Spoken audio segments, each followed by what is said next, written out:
এখন হলো dangerous part. আজ থেকে প্রায় 4700 বছর আগে যখন মিশরের সিংহাসনে ছিলেন তৃতীয় রাজবংশের ফারাও জোসের, তখন তার বিশ্বস্ত উপদেষ্টা ও স্থপতি ইমহোটেপ এমন একটি স্থাপনা নির্মাণ করেন যা ইতিহাসে বিশ্বের প্রথম পিরামিড হিসেবে পরিচিত। এই স্টেপ পিরামিডই পরবর্তীতে গিজার মহান পিরামিড নির্মাণের ভিত্তি তৈরি করে।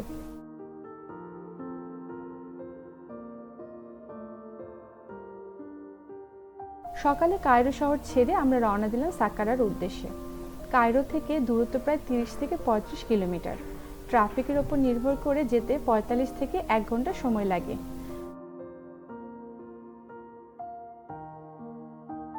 যত শহর পেছনে পড়ছিল ততই চারপাশের দৃশ্য বদলে যাচ্ছিল। আধুনিক ভবনের জায়গায় ধীরে ধীরে দেখা দিতে লাগলো মরুভূমির বিস্তীর্ণ এলাকা। একসময় দূরে চোখে পড়ল ধাপের মতো দেখতে বিশাল একটি স্থাপনা। সেটি বিশ্বের প্রথম পিরামিড, স্টেপ পিরামিড। সত্যি বলতে প্রথম দেখাতে গায়ে কাঁটা দিয়ে উঠেছিল।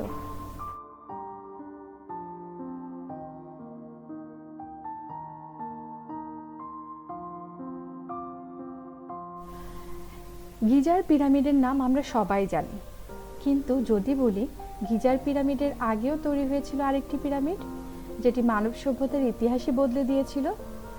আজ আমি আপনাদের নিয়ে এসেছি মিশরের সাক্কারার স্টেপ পিরামিডে। এখানে দাঁড়িয়ে আছে বিশ্বের প্রথম পিরামিড, যা প্রায় 4700 বছর ধরে সময় সাক্ষী হয়ে আছে।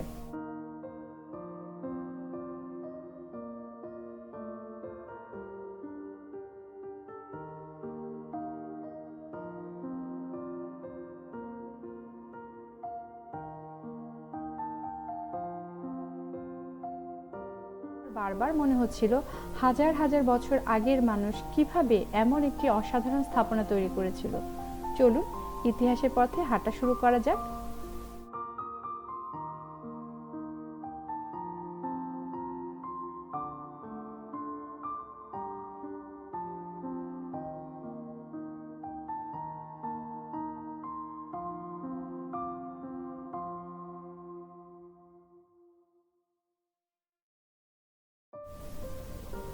অনেকে মনে করেন মিশরের ইতিহাস শুরু হয়েছে গিজার পিরামিড দিয়ে, কিন্তু আসলে তার অনেক আগেই শুরু হয়েছিল সাক্কারা থেকে।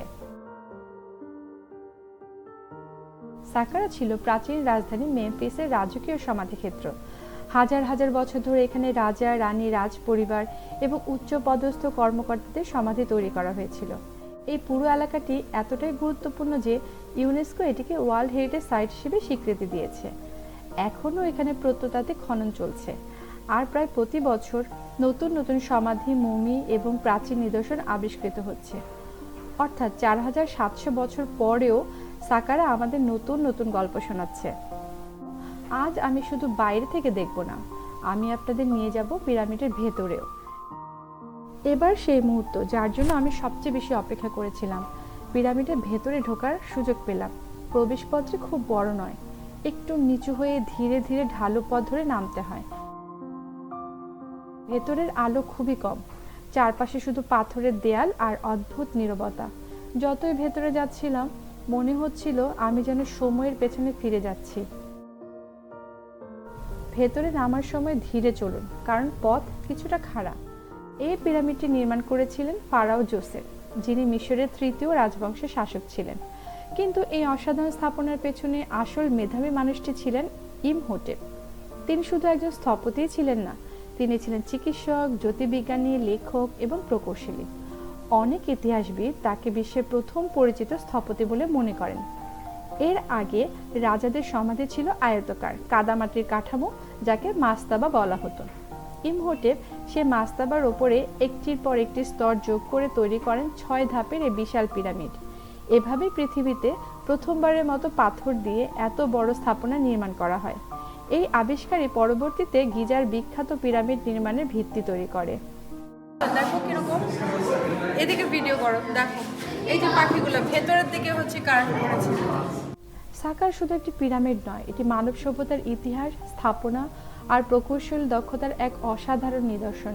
গিজার পিরামিড হয়তো বেশি জনপ্রিয়, কিন্তু সেই গল্পের শুরুটা এখানেই হয়েছিল, এই স্টেপ পিরামিড থেকে।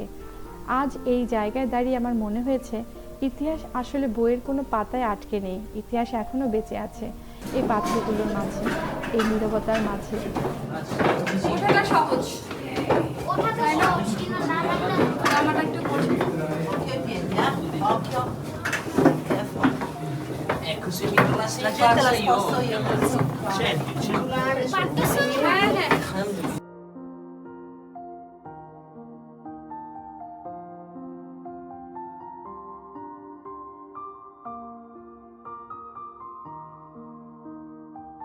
আপনারা যদি কখনো মিশরে আসেন তাই সাক্কারাকে অবশ্যই আপনার ভ্রমণ তালিকায় রাখবেন।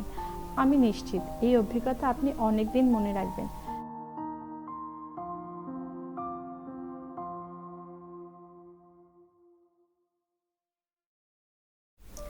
শুধু একটি পিরামিড নয়, পুরো এলাকাটি যেন একটি প্রাচীন শহর। এখানে রয়েছে বিশাল প্রবেশপথ, দীর্ঘ পাথরের করিডোর, মন্দির, খোলা প্রাঙ্গণ, অনুষ্ঠানস্থল, রাজকীয় ভবনের প্রতিরূপ, অসংখ্য সমাধি। সবকিছু এমনভাবে পরিকল্পনা করা হয়েছিল যেন মৃত্যুর পরেও ফারাও তার রাজকীয় জীবন চালিয়ে যেতে পারেন। প্রাচীন মিশরীয়দের বিশ্বাস ছিল মৃত্যুর পরও জীবন শেষ হয় না, তাই সমাধির সঙ্গে রাখা হতো খাবার, অলংকার, আসবাবপত্র, মূর্তি এবং মূল্যবান জিনিসপত্র। ভাবুন তো, এই পথ দিয়ে হয়তো হাজার হাজার বছর আগে পুরোহিতরা হেঁটেছেন। এই দেয়ালগুলোর সামনে দাঁড়িয়ে হয়তো রাজাকে শেষ বিদায় জানানো হয়েছিল। সেখানে দাঁড়িয়ে আমার মনে হচ্ছিল বইয়ে পড়ে ইতিহাসটা যেন হঠাৎ করে বাস্তব হয়ে গেছে। কোনো ছবি বা ভিডিও এই অনুভূতিটা পুরোপুরি বোঝাতে পারবে না। যদি কখনো সাক্কারায় আসেন আর সুযোগ থাকে তাহলে অবশ্যই পিরামিডের ভেতরে ঢোকার চেষ্টা করবেন।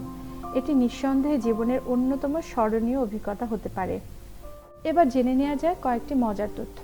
এটি পৃথিবীর প্রথম বিশাল পাথরের স্থাপনা, উচ্চতা প্রায় 62 মিটার। এর নিচে রয়েছে প্রায় 5.5 কিলোমিটার দীর্ঘ ভূগর্ভস্থ টানেল ও কক্ষের নেটওয়ার্ক। একসময় এখানে রাজকীয় ধন সম্পদ সংরক্ষণ করা হতো।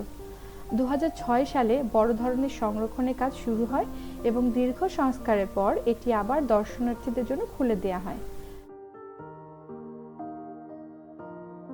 সাম্প্রতিক বছরগুলোতে সাক্কারায় শত শত সিল করা কফিন, মমি, ব্রোঞ্জের মূর্তি এবং প্রাচীন নিদর্শন আবিষ্কৃত হয়েছে, যা বিশ্বের প্রত্নতাত্ত্বিক মহলে ব্যাপক আগ্রহ সৃষ্টি হয়েছে।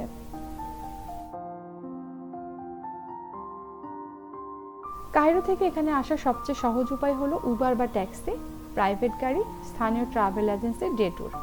বিদেশি পর্যটকদের জন্য প্রবেশ মূল্য সময়ে সময়ে পরিবর্তিত হয়, তাই ভ্রমণের আগে অফিসিয়াল টিকিটের মূল্য দেখে নেওয়া ভালো।